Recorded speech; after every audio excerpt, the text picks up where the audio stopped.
guitar wall. I'm really interested. I've been trying to push for a guitar wall in my house. Actually. It is a corner of the Even a guitar corner. stand full of guitars. Hi, I'm George, co-founder of Bluethumb. I'm joined by my colleague Amy, and this is the Art in My Home podcast. We explore the stories behind the art in people's homes. Anyone can collect art. At Bluethumb, we're dedicated to creating a welcoming home for Australian artists and are making it our mission to find perfect homes for artwork. Today's guest is designer and artist Sally-Browne. Sally's been an artist on Bluethumb since July 2017 and has established herself as one of the most popular artists on our platform. She's got a distinctive ability to capture the native flora and fauna of the Australian suburbs. We've featured her beautiful house before on our blog, and now we get to sit down and really get into the details of all of the art in her home. Welcome, Sally. Welcome. Thank you. Hello. Good to have you. Thanks for having me.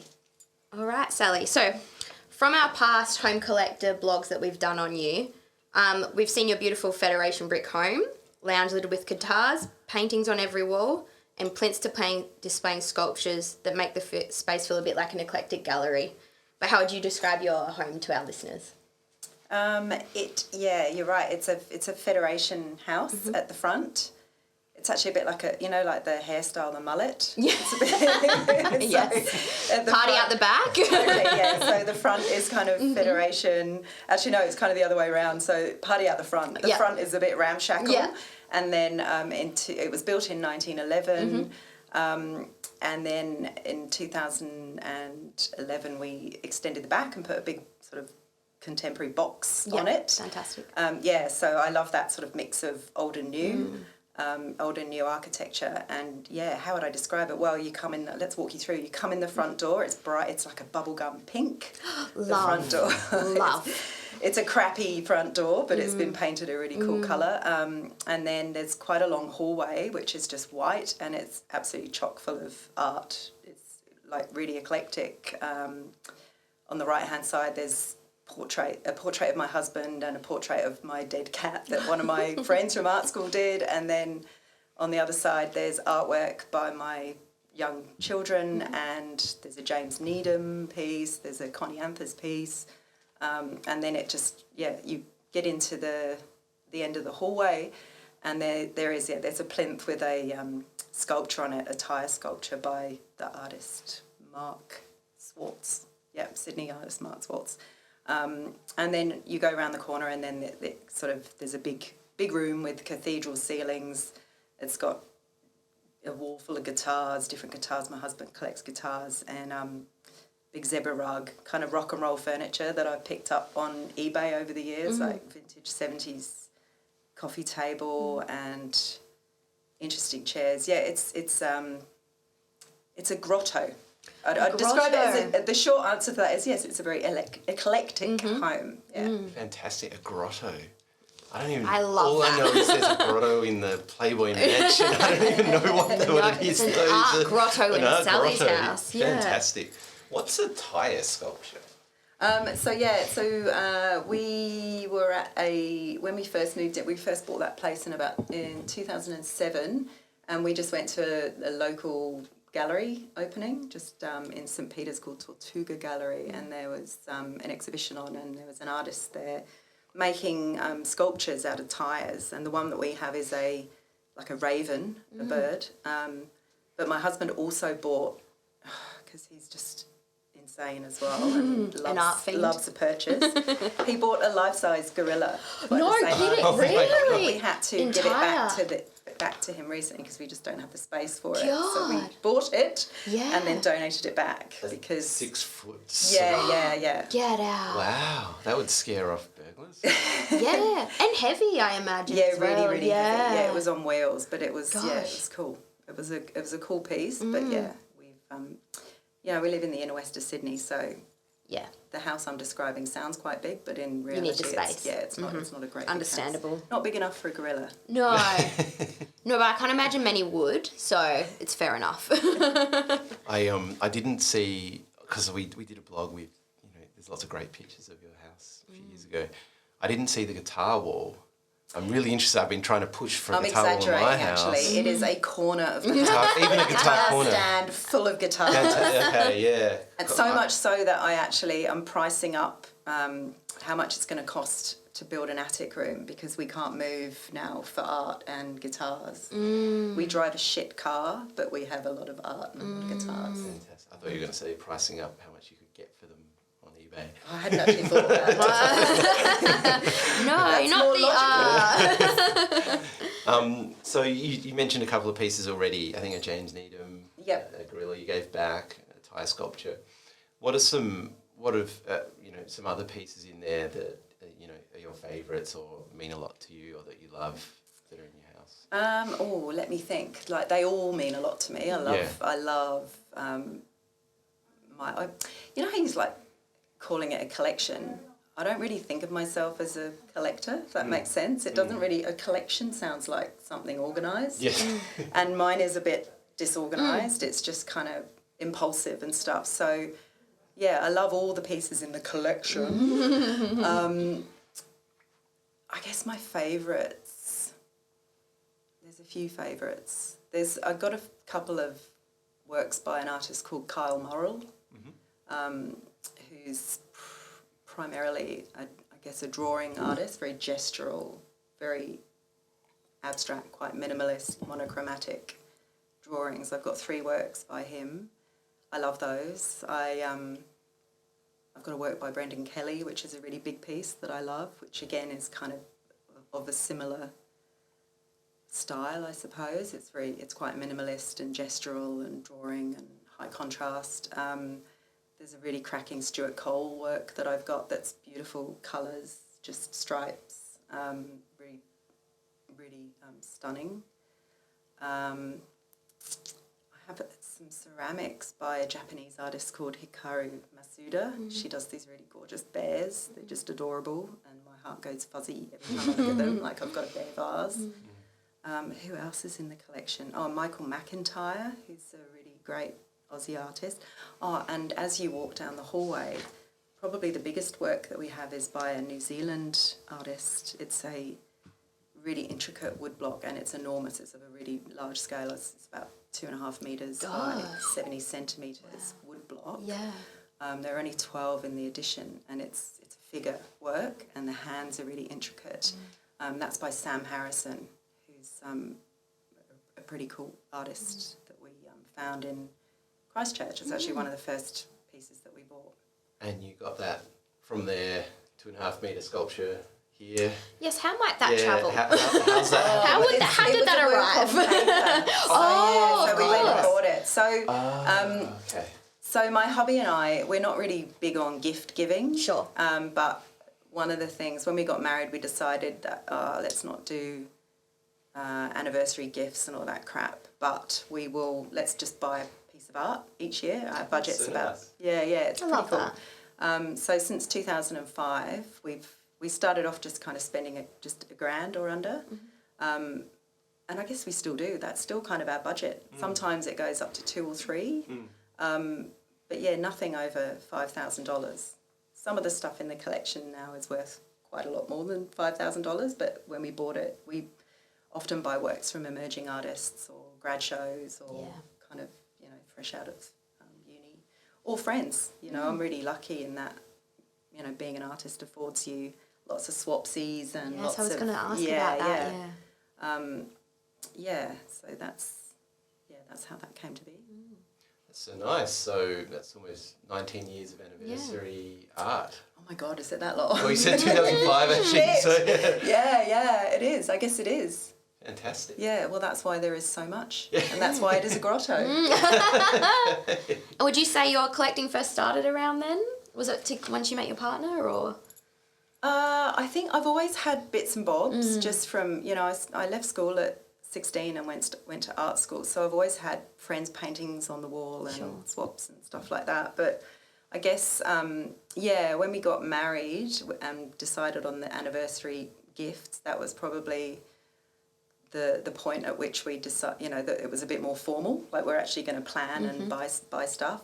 When I say formal, though, we're still talking like, turning up to friends' exhibition openings and having a few too many lagers and Walking home with something. swept up in it, so it's still a little bit spontaneous and a little bit unplanned. But I tell you, there's nothing in there that I've bought that I've got regret about. Everything in there feels, part of the family, and I've never wanted to get rid of any of the pieces. And I mean, half the fun is just kind of rearranging the house when something new comes in, which I'm really embarrassed about. I've got work that's still in bubble wrap on the floor that needs to be hung because we actually keep buying it but don't actually have anywhere to hang it anymore. That's more common than you Oh, I realise think that's with pretty people who common, buy yeah. Well, that's No, I think that's fine. But you're going to build an attic and you can put more art in there. I know, but I was talking to the man who came around to quote for it, and I was telling him that, and he said, I'm sorry to break this to you, but the walls are kind of not really... they're sort of triangular, aren't they? They're not straight. There's no flat wall. Oh, no. That might be a problem. Yeah, it really is going to be a guitar room and a beanbag room. Okay. Yeah. Or another story. Or maybe some of those racks. Well, you mean that's art pretty racks, yeah. yeah. though. Yeah, That yeah. is pretty pro. Yeah. That's pretty fancy. That does sound pretty collector of you, Sally. Just saying. Do you remember the first artwork that started you on your collecting journey? Collecting. I do actually. When we were just married, we went up to see a buddy of mine who I knew from the UK. I studied with. She's a fashion designer, and she moved up to Mackay, of all places, in Queensland. And so I guess being a creative person, she sort of found her tribe really quickly and made friends with all the local creatives and artists up there, and we ended up in a gentleman called Glenn Skeen's studio, and it was kind of, we're ready to buy something because it was must have been our first anniversary. Maybe it was the first, or maybe it was the second, I can't remember. Anyway, we ended up in his studio and loved his work. He's a printmaker, and just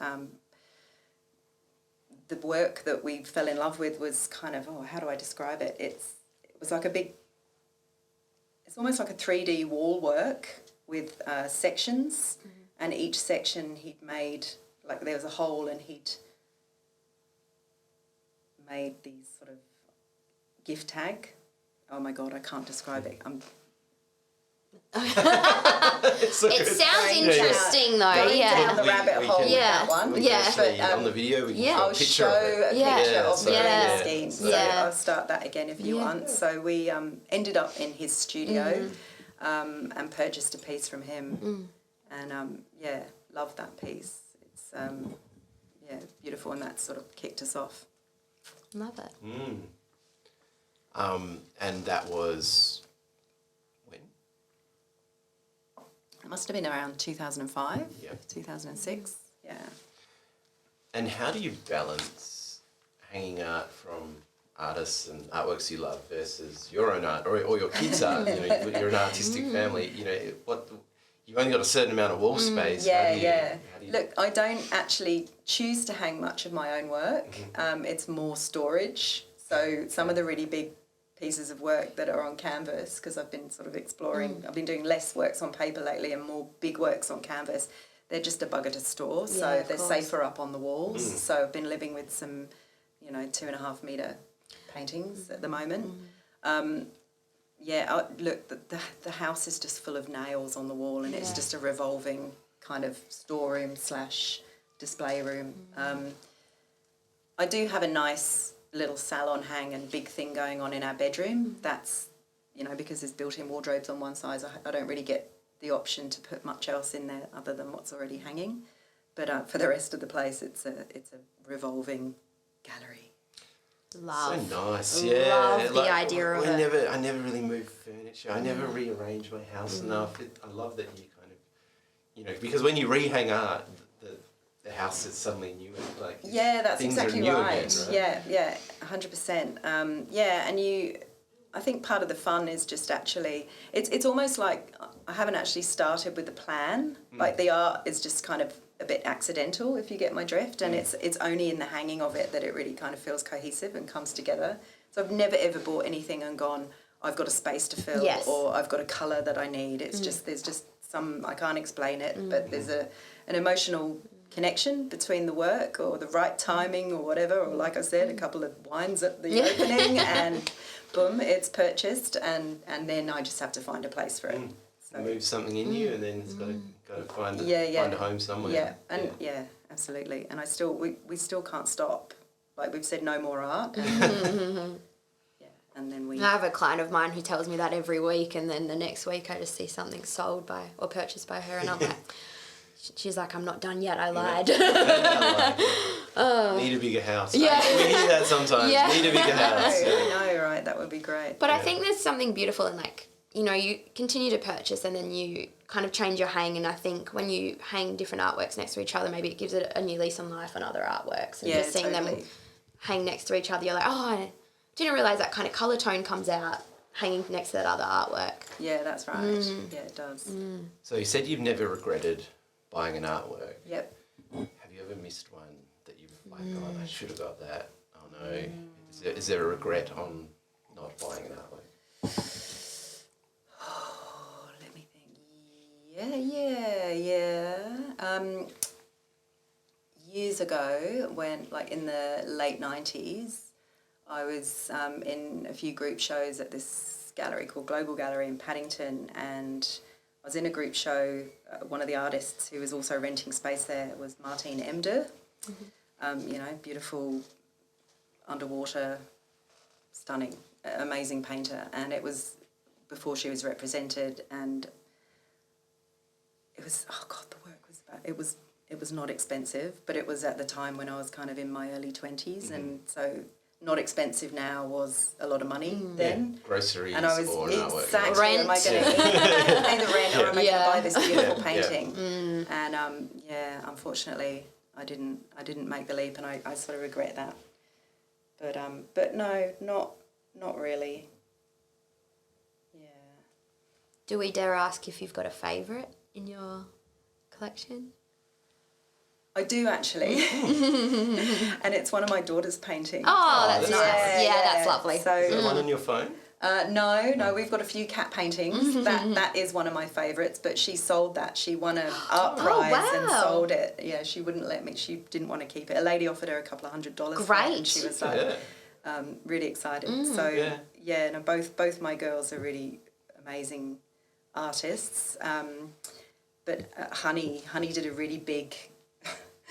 When she was only about 4, she just did this amazing painting on canvas. I think it might have been in lockdown. We just kind of did it together in my studio, and it's a very simple cat, but it's a large cat. It's about 2 meters. Oh no, it's about 1.2 meters, let's say, by 80 centimeters, and I got it framed up in one of the float frames, and it's just a stunner. It's so cool. Yeah, kids art is just so good. And you know, I'm realizing now she did it at a point where she's kind of unaware of herself as well. So now she's 9.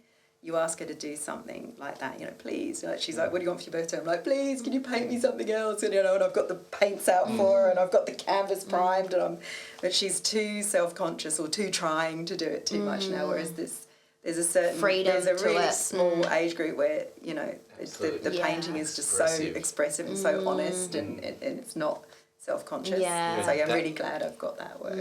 Like Ken Doan talked at Bluethumb, and he said, I keep trying to paint like a 5-year-old. Oh, totally. That's we exactly all what do. he said. Yeah. And I've tried to as well, and the kids just laugh at me. It's so ridiculous. Yeah. Like, it's a shit painting, and they both laughing because I was trying to recreate what she'd done. I'm like, you know, I've had gallery friends who have seen her work going, get her to do more. We could, like, everyone wants to buy this artwork, and no, you can't. She won't. But I'm like, well, I'll have a red hot go at it. Nah, sorry. Too precise, too hard, tried, yeah. It is. Too tried. Too tried, yeah. Oh, that's so nice. It's a shame.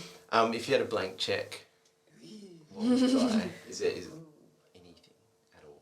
Anything at all? Any artwork. Oh yeah, we don't have a budget. No budget. Are you writing this check? Purely hypothetical. Any artwork? On Bluethumb. No. Anything in the There's world. a few good No, ones not on Bluethumb. Bluethumb. I mean, paid on Bluethumb, no. Any artwork at all. Or it probably would change depending on which day you get me. I actually, you know what one I've always loved? That, well, not always, because it's only been around since it's only been at the Art Gallery in New South Wales since the early 2000s. But that Cy Twombly one, you know, that big triptych, the ships? Oh. The study from Temeraire. Oh, Temeraire. I'm not familiar with that one. I know Cy Twombly, but... Yeah. It's just beautiful. Big scale, gorgeous. How I don't big? know, everything and nothing all at the same time. Like enormous, like probably it's a triptych. So each panel would be maybe 3 metres by 2 metres. God, that's huge. And there's so much, I don't know, it is so expressive and so beautiful, and there's so much negative space in it. It feels, I know this is really sad, but it's sad of me. I don't really know the story of that painting. I only really found out recently, but I've always, as soon as I saw it, I just really loved it and really connected with it. And it turns out that it's actually an homage to a Turner painting. I also loved. So you couldn't, like the two paintings couldn't be more different. Polar opposites, Yeah. you know. But, you've got your Turner, which is really atmospheric, and one of his paintings, which is of a British naval ship. Yeah, sure. Temeraire. I'm probably not saying it right. But yeah, this was Twombly's version of it, a study of it that he did in Italy. And yeah, it's just as charged, it's just as emotional, it's just as beautiful. Fantastic. Yeah. I'll take that one, please. Yeah. I need a bigger house. Yeah. It's not going in the attic. George, don't ruin dreams here. Any artists on your radar that you'd like to collect? Well, I'm studying at the National Art Yes, School at you the are. moment, so I've got lots of artists that I'm watching and kind of keeping my beady eyes on. One of my comrades is Emily, a lady called Emily Heath, and I just adore her follow her on work. Do you Instagram. follow her? So she's just got this amazing sense of colour. She's already, a really established artist. Yes. She's Just like you. thank you. Established, yeah. She's like me, she's decided to smash it all up and start again, and just her colour, her sense of colour is just amazing, her sense of composition is amazing, and like myself, she's kind of dabbling in abstraction, and every time I see her painting lately, I'm like, I wish I'd painted that. Yeah, I interesting. wish I'd painted that. So yeah, I'd like to add one of hers, maybe. And she's my studying collection. with you right now? She's studying with me, yeah. Cool. Yeah. How's it been going back? Yeah. So, for context, you're now back studying, is it fine art? What? Yeah, I never did my Bachelor of Fine Arts. So I studied art and design in the early 90s. I left, like I said, I left school, went straight to art school, did art and design, did textile design, and then trained as a graphic designer as well, studied graphic design over here, and then went back, start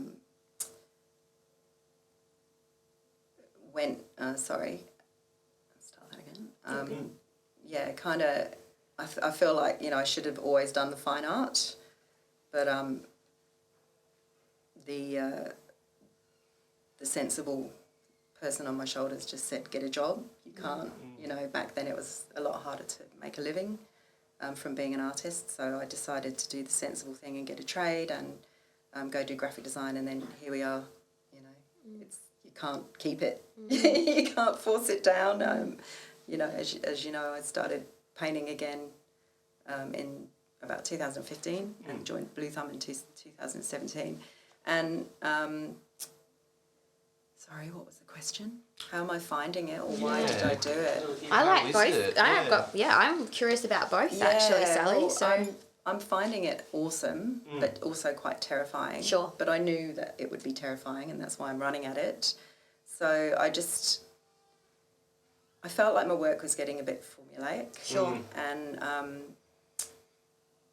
for me, that's just, it's sort of, once the joy is stripped out of it, or not so much the joy, because I love painting, doing those works on paper and painting birds and flowers and walking, and it's still really meaningful for me, but it just wasn't unknown enough, if that makes sense. So I've always I've always been interested in abstraction. I've always dabbled in a bit of abstraction. Sounds like I'm talking about a drug. It is a drug. I've always dabbled in it. It's a stepping stone. I'm not wrong. It's a gateway. So I've always dabbled in it. But I wanted to go. If I'm honest, I just wanted. It's such an unknown territory, and I really don't want to be making wallpaper abstract paintings. I really wanted it to be something more meaningful than that, and so I decided to go back because I just wanted to, sort of someone to hold my hand really, and also to give myself the dedicated time to experiment and fail and make mistakes, which when you're painting full time and you're selling, you just don't. You just get swept up in the day-to-day running of a business and painting. So yeah, it's terrifying. I hope I'm not going to turn around at the end and go, why did you ruin a perfectly good business and a perfectly good thing and do the hard thing? But I'm just trying to trust in the process because I have no idea what's going to come out at the end of it. But it feels really terrifying and it feels really unknown, and so I've got a feeling that it will be something good. I think we can tell from your new artworks. Well, in the last 6 months, like we've noticed the change in your going from really figurative to these fluid, abstract florals, these beautiful like pastel-y works. They're so beautiful. Thank you. And really different, I think. Yeah, well, it's interesting, and I'm glad that you like them. I would sort of say that they are transitional works. They're kind of the in-between conduit between where I've been and where I'm heading. Sure. If that makes sense. It does. So I've sort of looked over the cliff a little bit and then I brought myself back a bit because I do feel like there are a couple of artists in me, but for me it was, commercially it's just important for me not to just go all the way there straight away. It's a slow burn, so I don't really want to show that stuff just yet. So the new stuff that you're talking about is, it's that sort of, that lovely space in between representation and abstraction, which is kind of, it's an area that I quite like to exist in for the moment. Yes, Before I go really deep. Really off the rails into abstraction. She's not off the rails yet. Full-time I've abstractist. still got 1 foot in the gutter, 1 foot on the footpath. How have you found the reception to your exploration of the style? Had some good feedback on it, besides us glowing about it, but... Yeah, well, look, I haven't, because it's so new, I haven't really sent it out in the world anywhere but you. I love Bluethumb for the fact that it's a really good place to put your stuff, just to get some, I don't know, not so much honest feedback because it's not face to face, but it's a good place to put your experiments. Maybe up. like traction, Yeah, exactly. So gentle traction. Yeah, I did actually have an open studios recently back in November with Lennox Street where I have a studio space, and there's like 40 odd artists, and every year we have an open studios, and I hung some of the new stuff alongside some of the old stuff, and it actually worked really well. Like it was interesting. Fantastic. I was thinking this is going to look like a garage sale and it's just going to be completely chaotic, but I think as artists we think that some of the things that we're doing are really wildly different, but there's still a general flavour I think that other people maybe pick up on, but we don't so much. So, and it wasn't until I'd sort of curated it all together, so I had the abstract stuff, so even some of the really dangerous abstract stuff had a little bit of that there too, and then some of the birds on paper, and it all there's something, the colourways were sort of similar and it was unintentional. But yeah, it was really great to sort of talk to people face to face and get, just have people engaging with the works. And the feedback was pretty good. It was pretty positive. Yeah. Well, I love it. Sorry. Thank you. I just have to say, I just love it. I think it's so interesting. So thank you very much. And pale pinks will get me any day of the week. So I'm easy to please. Pale pink is so weird because I'm just not a pink person. I really don't. I don't like. Actually, I've just told you I've got a pink front door. I don't know what you're talking about, Sally. Yeah. But I'm not. But yeah, apparently I like it. I like pink paint. I think I mean, not to say it's very trendy, but I think it just, with the floral kind of motifs and the leaves, I just think it's a great combo. So green and pink are opposites on the they just get me on the art thing. So yeah. You sold a lot of work, and you're a like very successful artist on Bluethumb. You can see you're an established successful artist. So is it weird going back to art school when you've got all these works sold under your belt, and sort of do you feel like, how is it having kind of knowing that so many people have already bought your works and like have them in their homes, and then you're back sort of learning, back to school scratch, essentially, yeah. What is that, a weird feeling? Do you want to raise your hand and tell people actually? Or oh my God, you have no idea. Like, the people there are just super, super talented, and there's people. There's quite a lot of people there that have got art practices and have had art practices and established practices. Not only that, like, the lecturers that you're dealing with, they're all top contemporary Australian artists. Yeah. It's such a cool environment. No, I don't feel like that at all. I didn't. Something I really wanted to get out of it is the art history and the theory as well. Yeah. Because like I said, I left school really early. Feel like a bit of a dimwit when it comes to study and things like that. So that, I have to say, I got a distinction. Oh, well done. Oh, very well done.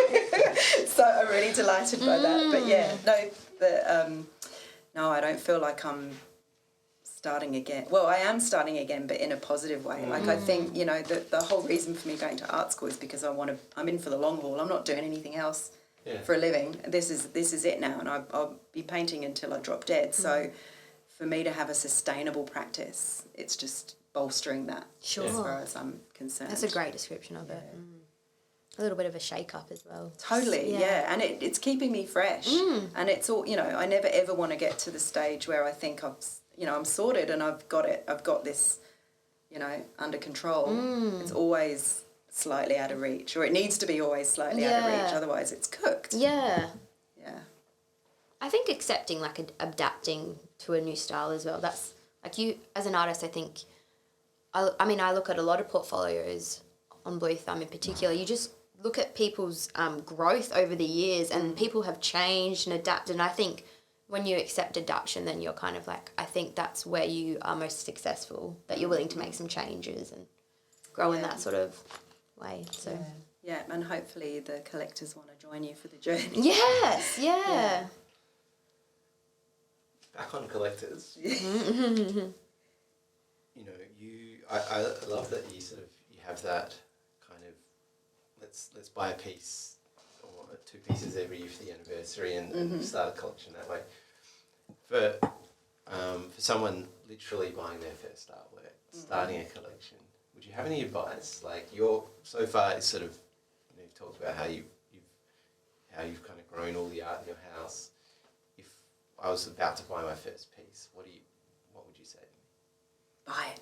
Just buy it? Yeah. Bloody hell. Eat the cake, George. Buy the painting. Just do it. Spike the punch. Don't overthink Whatever. it. Overthink it. Okay. And also, if you're just starting out and you're on a budget, like I say earlier, the really good places to start are grad shows. Most of the major institutions always have a grad show, and the work there's for sale. Also, the stuff like the Affordable Art Fair, really great way to go and meet galleries. I really like that environment because it's kind of non-confrontational. It really sort of democratises that. I'm sure for maybe some people who aren't artists or established collectors walking into like an empty gallery, even I get a bit intimidated actually. Like, it can be quite intimidating. I know your platforms democratise that as well, but also the art fair, there's a bit of a buzz about it. You can kind of go in there a bit anonymous and have a look at the art. No one's you're not the only person. No, that's it. Crickets in a silent So true. gallery. So true. Feeling like, really anxious. So I think that's a really good place to start, and just doing a recce at those places, meeting the gallery owners, kind of establishing a relationship. Yeah, all of those things. Yeah, for sure. I completely agree on the white walled gallery, especially when they don't have a They don't even have a price or anything on there. Yeah, Oh, yeah. it's so it can be intimidating. isn't it? Yeah. We've got a lot of those in Melbourne as well. yeah, Just no. the concrete spaces and just one painting, and you're just like, what is it? Yeah. What's next for you, Sally? Like, what's coming up? How long do you have? Are you staying at art school for? I've got no idea how long the degrees kind of go for. Well, I've just extended mine. I've had to go part-time because the workload is just monstrosity, and having 2 kids as well, and trying to kind of keep one handle on an art practice. It was just getting a bit silly. So this year, I'm part-time. So I've probably got another 2 years left, I think.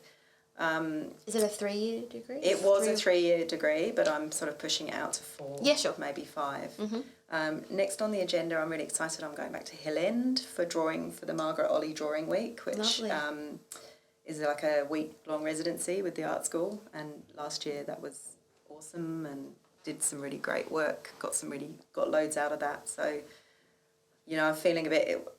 Today is the last day of the very long school holidays, and as any artist with little children will tell you, like the 8 weeks away from the studio, you starting to get a little bit worried that you're never going to paint again, you're never going to do anything. So starting off with that drawing week straight into it, intensive drawing every day, is going to be unreal. And then really just getting lost in experimentation. I am going to be at the Affordable Art Fair this year with the Lennox Street Collective, and I'm going to be taking my new abstracts for a bit of a walk. Can't wait to see them. So yes, please do. Beautiful. Yeah. Well, I'm sure everyone's going to love them, just like we do. So. Thank you so much. Awesome. Well, thank you, Sally. It's been a delight to have a chat. Yeah. Pleasure.